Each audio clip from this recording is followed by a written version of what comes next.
Pelicans start the season 1-0 with a victory over the Memphis Grizzlies. Let's get into the show. First took away. That's what this. Get your money's worth out. Presented to you by the Birdsall Law Firm, the official injury lawyers of Pro Pels Talk, located at 918 Poydras Street by the Superdome. Give them a call at 504-523-5413 if you or someone you know has been involved in an accident. The Birdsall Law Firm, the official injury lawyers of Pro Pels Talk. Chris, Connor, Ross, and Lito. Let's get into the show. Chris, right off the bat, what'd you think, man? Man, well-balanced game, well-balanced win. I think that outside of maybe one guy, I could think of a point to where everyone that entered the game had at least one play that made a difference in the game. Mm-hmm. And I loved that, we've been talking about offense and structure for a while. And even when it felt like they didn't know what they were doing, it still looked like there was some kind of organization with it involved. There were options, second options, third options. I talked about it in the halftime show with Lito, but you get the play of the game to me. There was a beautiful set. Outside of they ran a Zion BI pick and roll at the end of the game that gave CJ a practice three. But they run a set, and we talked about it in the group chat where Brandon gets the ball left elbow. CJ starts out at the top of the key. He runs over to the opposite, the right corner. Herb sets a screen, a flare screen. Brandon drives, gets it out to Zion. Zion drives. But it doesn't look like either of them have really any attention towards going towards the rim. The play's designed for CJ. Unless you get a wide open basket that you can't turn away from. Zion and BI both attract help. CJ gets the first three of the game for the Pelicans. The designs were there, the effort was there, and pretty much everybody that entered the game kind of put their stamp on it for different parts, man. So that I think that was what was most. It was the greatest to me. It just wasn't one individual going out there dropping 40. Everybody kind of put their stamp on this game. I'm glad you said that, Chris, because all 5 stars in double figures tonight. Well said right there. Lito, do we have a new Crescent City connection with Brandon Ingram and Zion Williamson? Yo, listen. I'm so excited to say this. It was so many good things that I could say about this performance tonight. People will say the Grizz were shorthanded, and that's cool and all, but man, you just gotta play who in front of you. You line up however the schedule lines up, because at the same time last year, hella people cut us when we have our 2 best players. So I want to say that to your question, man, it's the first time I saw Brandon and Zion actually play together. It's usually been Brandon gets his, Zion gets his, or they're in and out the game at the same time. No. This was different. This was a new era in their relationship. It felt like they were actually on the court together, sharing the game. It wasn't, it's my game, it's your game, it's our game. And that's literally how they attacked it. And it's what I've been, it's kind of like what I've been saying, like for the whole offseason. Unfortunately, Brandon might have to suffer a deduction at points, but he's still the engine that makes the shit go. Because if you look at how it went, that's exactly what happened tonight, right? He had 20, what? 1976. He had 19, right? So I've been saying this season he's going to average 21, 7, and 7. Dog, like, I'm thrilled with that. Filling up the box score. Ross, CJ McCollum. We were talking in the group chat, and we've been talking about it all summer. The criticism he took in the offseason I thought was unnecessary. I think we all agree to that. He was playing with a bum thumb, a bad shoulder. Zion Williamson was out. Brandon Ingram was just coming back. Tonight, he exceeded at his role. And that's the important part, right? Is the role. When he's not being asked to do too much, to over dribble, to initiate the offense, to do a lot of those things, I think you saw the best version of CJ McCollum tonight, right? Chris just highlighted it in the set he talked about. Like, we drew up plays where he was off the ball, moving without it, It's the way I think he can be by far most effective, especially in the James Borrego offense. CJ is a smart player. Like, he's a guy that understands offensive basketball, and I think utilizing him in this way, like, look, is he going to make? I don't even know what he went 6 threes tonight or something. Yeah, he's not going to 6. make that many threes every night, but he's a damn good shooter, and you're going to see more nights where when he gets looks like this, he's going to knock down a ton of them. Yeah, just open look after look. Chris, all right, go ahead. Dyson Daniels, just go. Oh, we're talking about Dice Spice now, are we? Because I mean, I'm looking at stuff in the chat. You know, it's players that miss layups, that miss rotations. I get a message from someone that's sitting here at the bottom with a bear next to him saying, Dyson. And in the next minute, someone says, oh my God, Dyson, because in the same sequence, while he made a mistake, he made up for the mistake. Now, let's run through this play. Let's run through this whole entire sequence. There's a point in the game where Dyson misses back-to-back layups, back-to-back bunnies, grabs his own rebound, and he finally gets, the third one to go, maybe the fourth one to go. Now, who created the steal to even be in that situation? Anyone know? Does anyone know? Does anyone know who created the steal to even be in that situation? Ross, do I have any takers? Am I in school? Anyone who raised their hand? This guy. I'm gonna let Lito answer. It's Dyson Daniels. It's Dyson Daniels. That's the point. Now we could talk about the spin move, and it was what it was. There was a point in the first half where he was the best Pelicans player on the floor. Okay, what y'all say? There was a point early second quarter where he by himself was the best complete Pelicans player on the floor. Did you see the step back floater off the wrong leg? You've never seen that from Dyson, have you? You want to say anything? No, we've definitely never seen it. So. We've definitely never seen it. Nah, you definitely never seen it, but it looked natural. It looked like something practiced, right? It did. He didn't really do much. He didn't do much in the second half. It was what it was. But I thought that first half was really good and really important in them being up by 10, I think, at 10. At halftime. Shout out to Dyson, man. And no, look, Chris makes a really. I know we're goofing around, but look, the fact that we might have been losing when they went to that lineup because I think that was the start of the second quarter, right? And none of us would have got on here before the game and said, hey, you know what group's going to turn it around? That Dyson, Matt Ryan, CJ, Jordan Hawkins, and JV group. But what was interesting about that group was that was really one of the first times where I've seen us go almost like a true 4 out. And the floor was so spaced that you ended up finding yourself with some really good looks. And it was interesting. I mean, it was just a different group, right? Because I think defenses are so like the plan against us is just to collapse, right? Because you've got Zion, you've got Brandon in the mid-range, you've got JV down there. And so it was almost like Memphis kind of wasn't prepared for what amounted to a totally different look. It was interesting. I'm curious where that goes the rest of the season. Lito, Matty Ice. Look, me and Five texted y'all a couple days ago. Okay, I'm going to toot my own horn here. All right? I remember it. And I said, that's crazy. That's crazy. Yeah. Shouldn't be tooting no horns in here. Pause. We said, Jared and I said after we saw the workout, Matt Ryan should literally get minutes the way he shot the basketball. I can't take Lito seriously because he's got a fucking grizzly bear on top of his head. But anyways, Lito, did you know Matty Ice led the team tonight in plus 20?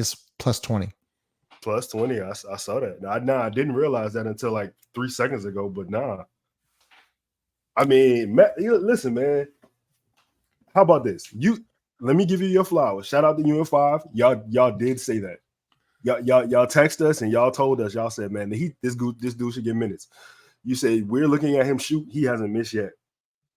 And I mean, I didn't really need you to tell me that because I saw what he did to the Pelicans last year. So I do feel like shout out to Willie though, because I feel like maybe a year ago, maybe 2 years ago, he would have been resistant to even put him in so soon because he wasn't familiar with him. And he likes to lean on vets and guys, he's familiar with. And, but the thing is, Matty Ice got a skill set that travels. That's shooting. It don't matter where he lines up on the floor. he could do the one thing a lot of other guys in this league can't do, and that's consistently make shots. Me and Chris talked about this in the halftime show. Like, he gave you the whole repertoire. He gave you his whole shot selection in one half. He showed you everything he could do. And then when he got comfortable, when they left him so wide open, he drove the lane to find Jonas. I'm like, yo, Mac a ball, bro. And you can never have enough high IQ basketball guys on your team. Never. Right. Matt Ryan, incredible debut tonight. Ross, let's talk about the big three. We talked a little bit about Brandon. We're going to talk about Zion and CJ. Obviously, we talked, but I'm just looking at the field goal attempts. Brandon Ingram with 18, Zion Williamson was 17, CJ McCollum was 16. As Chris said, it was very balanced. Everyone got their own, and they played within the system. And those three exceeded their role tonight. And what did you like about the Borrego offense? It just didn't feel like we got into and Chris said this, I think, at the start of the show. It just never felt like we got into one of those ruts where it just the offense devolves into 16 seconds of somebody just pounding it, randomly, and then we end up balls. Oh man, that was not good. Where we spend half the shot clock with somebody dribbling the basketball, and it turns into a bad shot, right? Even when things weren't going well, it still felt like the ball was kind of moving a little bit. We weren't just forcing up shots. We weren't taking too many fadeaways. CJ wasn't taking too many step backs. Zion wasn't being left out on an island to say, hey, here's the ball, go do something with it. It felt like there was a plan. And for me, that was the biggest part. I mean, is there going to be nights where Zion's probably going to have 28 shots? I hope so. There's going to be a night where Brandon's probably going to have to do the same thing. But I think over the course of the year, I liked what I saw from at least an offensive plan. It felt like there was something, and again, not to steal Chris's words, he said at the start, it just felt like there was an idea of like, hey, here's what we want to do. Yeah. It felt like continuity. Right. Yeah. And we're not going to make this many shots. Look, we're not going to shoot 50% from three every night. Like there's going to be nights where the ball doesn't, go in the hoop quite as often, but it was the shots that we got. Right. And that's what Five's always saying. Like, we just want to play the same way all the time. I feel like he said that 500 times last year. We never play the same way. This felt like something that is repeatable because you're running sets. You're getting guys moving. You're getting guys in the good spots. So we'll see. But it looked great tonight. Yeah. Chris, I want to talk a little bit more about Brandon. I feel like he was in control tonight. Obviously, I know the turnovers happened early on in the year. Mm-hmm. He had 5 of them. Mm-hmm. But I felt like he was more in control tonight and also directing. I saw a lot of times him pointing, just, hey, you get here or you clear out. And AD did a great job of breaking that down tonight. But is that what you saw as well from Brandon? Speaking of 5, shout out to 5 being in the building. Shout out to being live in action. Yes, sir. Yes, sir. Live in action.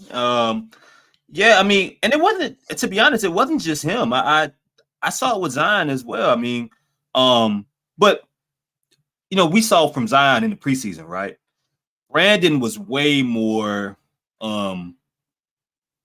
he played with a different level of purpose and I guess understanding, right, in game 1. He seemed completely prepared. Preseason, he seemed like he was going through the motions. But, it's almost like, you got a test and you kind of just like, all right, preseason, in the practice for the exams, kind of just going through it, going off of night before memory. He seemed like he studied coming into tonight. And I think that was important because, when you look at Memphis and where they want to, the way that they want to defend, you're not getting to the rim. And when you do, we talked about how Jaren Jackson Jr., man, was incredible protecting the rim. He was incredible at the point of attack, any type of layup, whether he was help defending or he was, the primary on-ball defender when you were driving. He did a great job around the rim, but that's something he always does. If it's not him, it's others. It's, it's Tillman, it's Roddy. They do a really good job as a team when it comes to contesting shots. And it seemed like Ross said, their goal was to just simply stop the Pelicans from getting to their spots, mid-range, and the paint. And I think that one of the things that Brandon did that was really incredible is that he was fighting demons. You can see him throughout the game. In the first quarter, you saw a lot of what you're used to from Brandon. He took a lot of tough contested shots that were going in, and they were kind of needed. Later on in the game, he was playing in the flow. He was doing things that, whether because of health or whether it's because he's continuing to evolve as a player, he was turning away from things that he maybe would typically do, or that he likes to do, or that you're used to seeing him do to make the overall best play. And I think, there was a few spots where he gets to his spot in mid-range, he stops, pivots, looks, ball swings, you get an open shot. Those plays add up. Yeah, that's well said. Lito, Herb Jones. Herbert Keyshawn Jones. Hey, What did he go? What did he go from the 3-point line tonight? He was 2 for 3, man. There was somebody on this show that said shooting 37% would be impossible for Herb Jones. He's shooting 66% on the fifth from deep on the year. I struggled through that one, man. Fuck. Yeah, that was tough. You got to do that again. I got caught. I just got caught. Lito, Herb Jones. Man, still a bad man on defense. I tell you that. He was Bane had a really good night. I mean, he was really their only offensive weapon, to be honest. So the majority of the shots went to him. But man, Herb played incredible. I mean, Herb was on the glass. Herb was at one point, he was bringing the ball up the court. He was initiating, which we've been, bro. I was talking to Coach Mike. Shout out to Coach Mike. It really felt like the Pelicans were reading my last year tweets, not only my tweets, but listening to the last year podcast, just reading the timeline, because they were doing a lot of things we've been asking for. And I really feel like that's growth as a coaching staff already. Shout out to Borrego. You know what I'm saying? Shout out to Willie. I really saw a bunch of good things tonight. Herb was, I think, he shot 5 free throws also. I mean, 3 for 5. He went 3 for 5 from the free throw line. I mean, Herb just did a lot of good things. He had a block. He had a couple turnovers, though. I don't want to take this somewhere else, but man, if the Pelicans cut down on let's say the Pelicans had 12 to 15 turnovers, probably would have won this game by 25. Yeah, that was the one bad thing about tonight. I'm glad you mentioned something, Lito, because in my notes about Willie Green, we'll go Chris and Ross.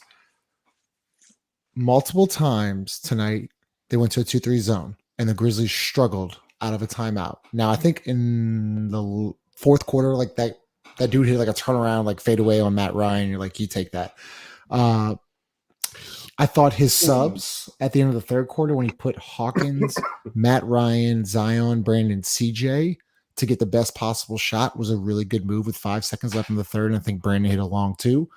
And then also I thought he had a good timeout. So Chris, like, I saw adjustments with Willie Green tonight too. Chris. Yeah.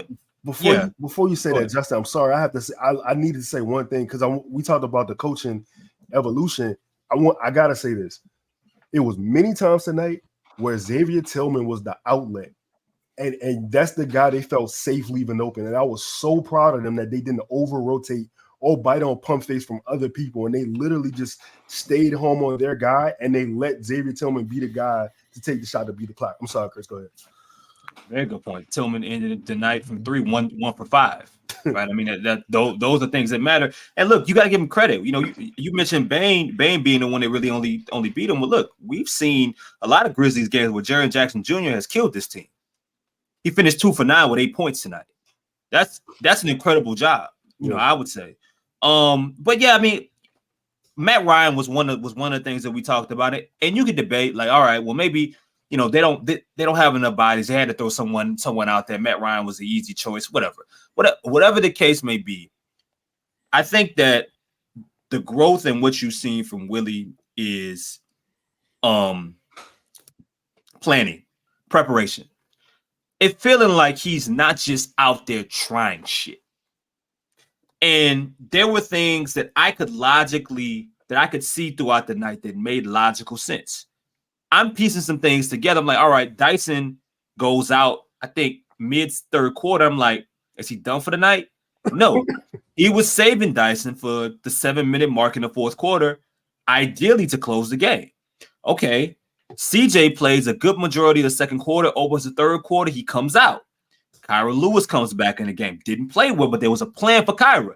Kyra's out there pressuring whoever the point guard is for Memphis, out there giving energy, using athleticism, using quickness, using fresh legs. But it's really just to buy CJ time to come back into the game, not to throw him out there out of nowhere, not judging him off of what he's done in the game, off of this is the plan. We're going to stick to it unless we found something that really fit. The Matt Ryan stuff. Matt Ryan fit, but there was a certain point when you got up to a lead, there was no reason to put Matt Ryan back into the game. So Matt Ryan didn't come back into the game. Larry Nance played 15 minutes. There were moments. Maybe last year, Hobble Larry would have went out there and closed the game. No. What did they go out with? Their initial closing lineup, if I remember correctly, it was Brandon, CJ, Herb, Dyson. Who am I missing? Herb, CJ, Brandon, Zion, Dyson. That was the lineup. Perfect. You hadn't seen, I don't think to that point you had really seen a whole bunch of Zion or Herb at the 5. But out of nowhere, you throw it out in one of the more crucial points in the game. I think that it was just a well coached and prepared game, and I think that's what mattered. The way that they used Jonas, it wasn't, he only took 7 shots, but it felt like the time that he got the ball, it made good sense. Another double. Yeah, I mean, I think more than anything, timely, the timeouts that Chaz always talks about. Willie seemed really engaged and seemed like he also had purpose. It's in regards to executing, and I'm curious to see how it adds from game to game as early as Saturday. And Toledo's point, I think the last podcast, he wanted Willie to be more assertive. I thought he was assertive tonight. I thought he didn't really look down the bench. Like he seemed prepared. He had a plan. Ross, what did you think of the staff and the game plan time? No, yeah, look, Chris just kind of said it all. I agree with everything he said, but probably the one thing that stood out most to me, other than and he kind of alluded to it, was that there were a couple points in the game where I thought we actually did react to something that was happening. Obviously, like the plan was probably not to play Matt Ryan as much as he played in the second quarter. But the fact that he left him in there, and I think either Joel or AD or somebody, whoever was sitting at the table, might have said it on the broadcast, that I think Zion was coming in and Matt Ryan was like just assumed he was coming out and started taking a few steps toward the scorer's table. And then they were like, nah, you're staying in. And it like those are some of the things that I think feels like we saw last year, where it'd be like, well, why is this, everybody else is playing like trash, and whoever it was, might be playing well. Why are we so firm on that rotation? It's okay to deviate from time to time, and so I liked that. But otherwise, it just really felt like there was a plan for everything. And so, look, kudos to Willie. I mean, I think sometimes we can be overly critical, but we've got to remember that he's how many games is he a head coach? 150, 100, yeah, 60, whatever it is, right? So like he's still learning. I think getting somebody like Borrego that has head coaching experience, really bright offensive mind, is gonna help a lot. And I think you saw the beginning of that tonight. Yeah, Lito, close us out with thoughts on Willie Green and the staff. And game one, you came in, you know what I'm saying? Game in, you flew to Memphis, you had a game plan, you knew what you were up against, you knew who wasn't there, and none of that shit mattered because you knew what you had to do. You went in, you handled business, you got the win, you implemented a game plan, you stuck to it the whole game. There was no deviation from the script. It felt consistent, felt continuity. You saw bits and pieces of things you've been working on in the preseason come to fruition in real game minutes. You saw them kind of implore Brandon to start the game, and then towards the second half, end of the game, fourth quarter, Zion started doing Zion type things. I was thrilled to see Willie give Hawk some minutes. Hawk hit a big three. Should have hit the second one and rimmed out. You know what I'm saying? Like, to see that. And Kyra didn't have a great game, but Kyra had some really nice defensive plays on the low. Like he had some strips from, like, he reached it. Yeah, that's crazy. He had a steal where he reached in and he was able to get the ball away from Desmond Bane a couple times. I really think it was just an overall good coaching performance, man. Like honestly, probably one of the best ones rotation wise in all I've ever seen Willie perform it. Look at you with the hyperbole. I mean, it's game one. Dude, the Pelicans are fucking 1-0. A big thing that we've talked about, and I think it might have been Five's number one thing on his like 55 seconds with 5 thing, rebounding. We rebounded the shit out of the ball tonight. God, we did. Man, they're gonna win 50 games.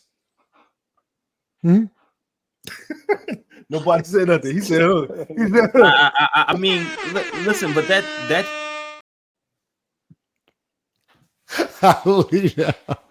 shouldn't be a surprise. That shouldn't be surprising. The only thing that we question with this team is coaching, organization, and health. And all three of those things were fire and on par. I think, and it fits a system to where like they won this game, and you watch them on the floor and say, how could a guy that's coming back from hurt, like a guy like Trey Murphy, you don't have to wonder how he's going to fit. You can see it right away. And by that, hopefully they continue to build and build and build and build. And they're even more of a machine to easily have him pick right back off or close to where he left off. And that, that's the key, having everyone involved. It was great to see, man. Yeah. Like, comment, subscribe. Let's hear was on the line. Justin, wait, one thing. Yo, Brandon Ingram only had 19, but I swear it felt like 30.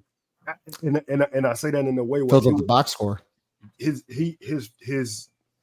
fingerprints were all over the game. Like his points that was just in the show. Don't worry about it. Let's hear from DraftKings. NBA fans, the wait is over. Basketball's back, and DraftKings Sportsbook, an official sports betting partner of the NBA, is celebrating with an unbeatable offer.